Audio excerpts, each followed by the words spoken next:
नमस्कार, the media वाले में आपका स्वागत है और मैं हूं जोनी त्यागी।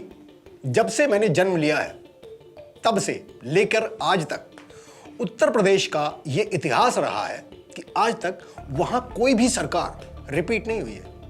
मैं बात कर रहा हूं 1985 की। 1985 से लेकर आज तक करीब 37 साल का समय ये गुजरा है।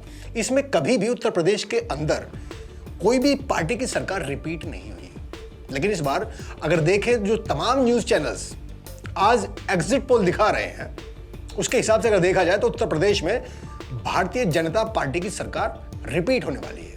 अगर सबका एक एवरेज ले तो करीब 250 सीटें बीजेपी को मिलती दिखाई दे रही हैं। शुरुआत अगर करें, हम ये आपको नहीं बताने वाले हैं कि कौन से क्षेत्र में कितनी सीटें मिल रही हैं, कहां कैसे क्या है। पश्चिम से शुरू करते हैं। पश्चिम में जहां पर एक प्रयोग करने की बात विपक्ष कर रहा था, यह कोशिश कर रहा था कि जाट और मुसलमान का एक कॉम्बिनेशन बनाकर पश्चिम उत्तर प्रदेश विपक्ष जीत सकता है, तो पश्चिम उत्तर प्रदेश ने यह दिखाने का प्रयास किया या उसमें कहीं ना कहीं सफल भी हुआ कि मंचों से भले ही आप अल्लाह अकबर और हर हर महादेव के नारे लगाने में सफल हो जाएं, लेकिन दोनों वर्गों के लोगों को एक मंच पर लाना करीब करीब आज के परिप्रेक्ष्य में असंभव सा है। पश्चिम में जो सबसे बड़ा मुद्दा अगर देखें तो वो रहा सुरक्षा व्यवस्था, चाहे वो बहन बेटियों की सुरक्षा हो, चाहे वो पशु चोरी का मसला हो यानी पशुओं की सुरक्षा हो, या फिर संपत्ति की सुरक्षा का विषय रहा हो। अभी अगर ओवरऑल देखें तो भारतीय जनता पार्टी का जो वोटिंग परसेंट है उसमें करीब 3.5% का उछाल है, लेकिन दूसरी तरफ समाजवादी पार्टी को जो वोट मिला है उसमें करीब 15% का बढ़ोतरी हुई है। अभी वोट आता कहां से है, ये बसपा का कम हो जाता है। लेकिन देखने वाली बात यह भी है कि एससी और ओबीसी के जो वोटिंग परसेंट है उसमें अगर दोनों का शेयर देखा जाए तो करीब 20% वोट जो है वो मिलता है समाजवादी पार्टी को और 60% वोट मिल जाता है भारतीय जनता पार्टी को। ऐसा क्यों हो रहा है, जबकि ऐसा समझा गया था कि पूरे उत्तर प्रदेश की अगर आप बात करें तो धर्मपाल सैनी की आप बात करें, दारा सिंह चौहान की आप बात करें, कृष्णा पटेल की आप बात करें, या फिर आप स्वामी प्रसाद मौर्य की बात करें, जो ओबीसी के बड़े चेहरे माने जाते हैं। ऐसा समझा जा रहा था कि जैसे ही ये भारतीय जनता पार्टी छोड़कर समाजवादी पार्टी की तरफ जाते हैं तो इनके साथ साथ ओबीसी का वोट भी इनकी तरफ चला जाएगा। लेकिन एग्जिट पोल कुछ और ही कहानी बता रहे हैं। वो कह रहे हैं कि ऐसा संभव नहीं होता दिख रहा है। तो ऐसा क्यों हुआ, ऐसा क्यों हुआ, यह सबसे बड़ा सवाल आज हमारे सामने खड़ा है। अगर हम देखें तो तीसरे चरण का जो मतदान हुआ है, जिसको जाटलैंड कहा जाता है, जहां पर अखिलेश यादव या फिर समाजवादी पार्टी का मजबूत क्षेत्र जिसको समझा जाता है, उस यादव बाहुल क्षेत्र में यानी यादव लैंड में 55 सीटों में से मात्र 15 सीटें समाजवादी पार्टी की तरफ जाती दिखाई दे रही और 40 सीटें भारतीय जनता पार्टी जीतने की तरफ बढ़ती दिखाई दे रही है। ऐसा क्यों हो रहा है? तो एक घटना आपको 2015 में लेके चलना पड़ेगा थोड़ा सा। 2015 की घटना है जिसमें राम गोपाल यादव, जो अखिलेश यादव के चचा हैं, उन्होंने कहा था कि अगर तुम इस क्षेत्र को जीतना चाहते हो, उसी यादव लैंड की मैं बात कर रहा हूं, जाटलैंड की शुरुआत में पश्चिम की बात करी, इसमें आपको यादवों की गुंडागर्दी को कम करना पड़ेगा। लेकिन शायद ऐसा करने में अखिलेश या समाजवादी पार्टी सफल नहीं हुई, जिसकी वजह से यादव लैंड 40 सीटें भारतीय जनता पार्टी को दे देता है। बुंदेलखंड हो, लखनऊ हो, यादव लैंड हो, जाटलैंड हो या फिर अयोध्या वाला क्षेत्र हो, एक बात समझ में आती है कि कहीं ना कहीं योगी आदित्यनाथ हिंदुओं के स्वघोषित नेता के तौर पर उभर कर आए हैं, जबकि समाजवादी पार्टी इसमें कहीं ना कहीं विफल होती दिखाई दे रही है। जो एक जाट और मुसलमान का पश्चिम में और मुसलमान ओबीसी एससी ओबीसी विशेष तौर पर कई कॉम्बिनेशन पूर्व और मध्य में लेकर चलने की बात सोच रही थी या कर रही थी। एक तो विषय ये निकल कर आता है और दूसरा विषय जो सबसे बड़ा है वो ये निकल कर आता है कि पश्चिम में जाट और मुसलमान को एक साथ नहीं ला पाए, वहां पर सुरक्षा व्यवस्था बड़ा विषय हो गया। सुरक्षा व्यवस्था के नाम पर फिर वोट दी गई। फिर बात आती है कि भाई रोजगार की बात हुई। फिर बात आती है लखीमपुर खीरी वाला मामला हुआ, हाथरस का कांड हुआ, या फिर कहें कि जो इतना बड़ा किसान आंदोलन जिसके नाम पर विपक्ष ये सोच रहा था कि कहीं ना कहीं गोलबंदी कर लेंगे और भाजपा के खिलाफ यानी सरकार के खिलाफ लोगों को इकट्ठा कर लेंगे, तो इस बात को आम जनता को कितनी समझ में आई या फिर पॉलिटिशियंस को कितनी समझ में आई, ये बड़ा विषय या दूसरा विषय हो सकता है। लेकिन कम से कम राकेश टिकैत इस बात को समझ गए थे, और राकेश टिकैत जब इस बात को समझ गए तो उसके बाद उन्होंने उत्तर प्रदेश के महासमर से अपने हाथ थोड़े पीछे खींच लिए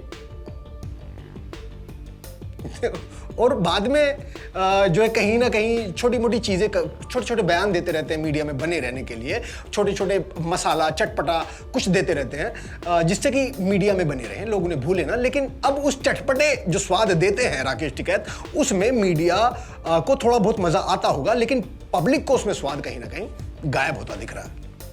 आगे चलते हैं तो समझ में ये आता है कि लखीमपुर खीरी में जो विपक्ष किसान के कंधे पे हल रखकर अपने लिए जमीन तैयार करना चाहता था, उसे कहीं ना कहीं ये बात समझने की जरूरत है या थी कि जो हल है वो केवल किसान से नहीं चलेगा, उसके लिए बैलों की भी जरूरत होती है।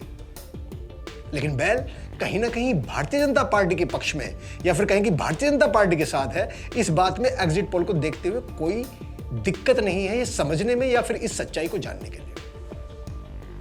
अगला विषय जो बहुत महत्वपूर्ण आता है कि इस चुनाव में मुद्दे कौन से जीते या फिर कौन से हारे, पार्टी अलग विषय है, मुद्दे कौन कौन से रहे, चाहे बेरोजगारी की आप बात करें या फिर विकास की बात करें या फिर आप जो है गुंडागर्दी की बात करें, सुरक्षा व्यवस्था की बात करें, या फिर आप कहें कि भाई ये अपना एक्सप्रेस वे की खूब बातचीत हुई। लेकिन इस चुनाव में जो सबसे ज्यादा प्रचलित शब्द रहे वो रहा गुंडागर्दी यानी गुंडाराज, वो रहा मुख्तार अंसारी, वो रहा आपका मुजफ्फरनगर का दंगा, वो आपका रहा बुलडोजर, वो आपका रहा कि भाई सुरक्षा व्यवस्था, मैंने आपको बताया इस तरह के मुद्दे, मुसलमान, पाकिस्तान प्रेम, जिन्ना।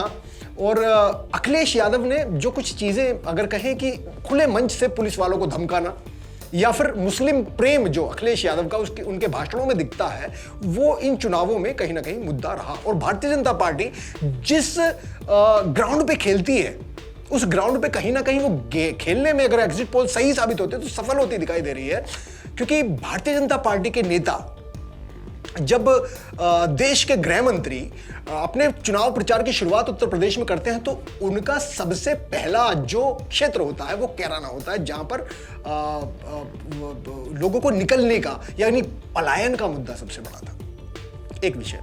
दूसरा, इस चुनाव में अभी चूंकि 2014 से लगातार सेंटर में भारतीय जनता पार्टी की सरकार है, उसके बावजूद भी भारतीय जनता पार्टी के तमाम नेताओं ने और विशेष तौर पर योगी आदित्यनाथ ने मुजफ्फरनगर का जिक्र जो है वो बार बार किया है, गौरव सचिन का नाम बार बार लिया गया है और यह बताने की कोशिश की गई है कि 2014 से पहले जो मुजफ्फरनगर में दंगे हुए हैं उस समय प्रदेश में समाजवादी पार्टी की सरकार थी और यही कहीं ना कहीं कारण होता दिखाई दे रहा है जिससे कि जाट और मुसलमान एक मंच पर नहीं आ पाए और जाट एकजुट होकर समाजवादी पार्टी को वोट नहीं कर पाया है, क्योंकि वो जो दर्द है और जो कहें कि उन घावों को किरोदने का काम किया या कहीं ना कहीं उसकी याद दिलाने की कोशिश जो भारतीय जनता पार्टी के तमाम नेताओं ने की, यह विषय भी बहुत महत्वपूर्ण रहा अगर एग्जिट पोल के हिसाब से नतीजे आते हैं। हालांकि 10 मार्च का हमें इंतजार करना पड़ेगा।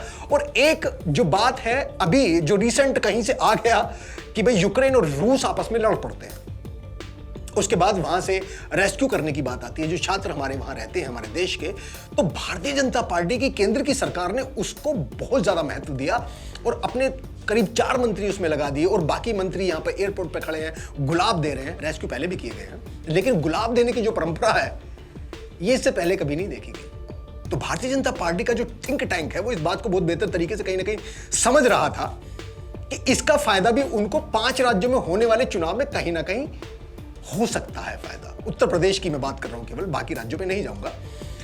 यह भी देखने को इधर मिला। तो कुछ लोगों का कहना है कि यह बिल्ली के भाग से छीका टूट गया, लेकिन हमें समझना यह भी पड़ेगा कि छीके में जो हांडी रखी है, अगर उस हांडी को छीका टूटने के बाद हवा में बिल्ली ने नहीं लपका तो छीका जमीन पे गिरते ही हांडी फूट जाएगी और सब कुछ बर्बाद हो जाएगा। लेकिन भारतीय जनता पार्टी इस बात में पूरी तरह से सचेत थी और उसने हांडी को फूटने नहीं दिया और छीका जो है उसे हवा में पकड़ लिया।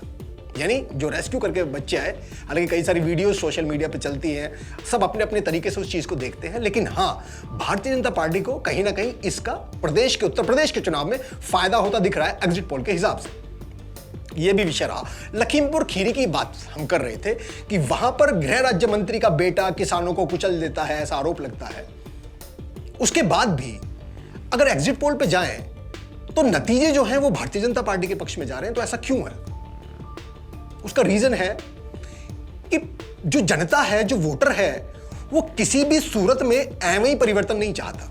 वो मात्र परिवर्तन के नाम पे परिवर्तन नहीं चाहता। परिवर्तन अगर आपको दिखाना है तो उसमें आपको मजबूत कुछ परिवर्तन की बातें करनी होंगी, एक विजन उनके सामने रखना होगा ताकि वो आपकी तरफ आकर्षित हो जाए। लेकिन कहीं ना कहीं समाजवादी पार्टी के नेता, वो विशेष तौर पे अखिलेश यादव जो कि सारा चुनाव लीड कर रहे हैं, वो विजन, मजबूत विजन दिखाने में कामयाब होते नहीं दिख रहे हैं। केवल चिलमजीवी कहना, केवल बाबा चले जाएंगे मठ में, 10 मार्च को बाबा की रवानगी हो जाएगी, हाँ, इस तरह की जो बातें हैं वो ज्यादा रही। कुछ विजन जो मजबूत, जो स्ट्रॉन्ग दिखाएं कि भाई हम ये करने वाले हैं, ये करने वाले, मात्र लालच देके मतदाता को अपनी तरफ आकर्षित करने का जो असफल प्रयास एग्जिट पोल के हिसाब से अखिलेश यादव कर रहा है, वो इस स्थिति में लाकर समाजवादी पार्टी को खड़ा कर देता है। और चूंकि योगी आदित्यनाथ का 5 वर्ष का शासन देखा है उत्तर प्रदेश के मतदाता ने, इसलिए योगी आदित्यनाथ पर ज्यादा भरोसा दिखाते हैं और उन्हीं की तरफ जाते हुए दिखाई देते हैं। अब सवाल कुछ है कि भाई क्या उत्तर प्रदेश का चुनाव, पहला सवाल यह है कि उत्तर प्रदेश का चुनाव क्या योगी को भारतीय जनता पार्टी के सर्वोच्च पद पर आसीन करने के लिए एक मार्ग प्रशस्त कर रहा है क्या? जिस तरह की हमेशा ऐसे आकलन किए जाते हैं, ऐसी आशंकाएं रहती हैं कि भाई मोदी के बाद कौन? क्या योगी वो हो सकते हैं जो प्रधानमंत्री मोदी के बाद उस कुर्सी पर बैठे? लेकिन यहां पर एक चीज और देखनी पड़ेगी कि समाजवादी पार्टी ने गाहें बगाहें इस बात को चर्चित करने का प्रयास भी किया। समाजवादी पार्टी की मैं बात कर रहा हूं कि भारतीय जनता पार्टी में अंदरूनी कुछ फूट है और योगी बाबा का तो यह भी तय हो नहीं पा रहा है कि मथुरा से इलेक्शन लड़ेंगे या तो अयोध्या से लड़ेंगे या तो लखनऊ से लड़ेंगे या तो गोरखपुर से लड़ेंगे, कहां से लड़ेंगे?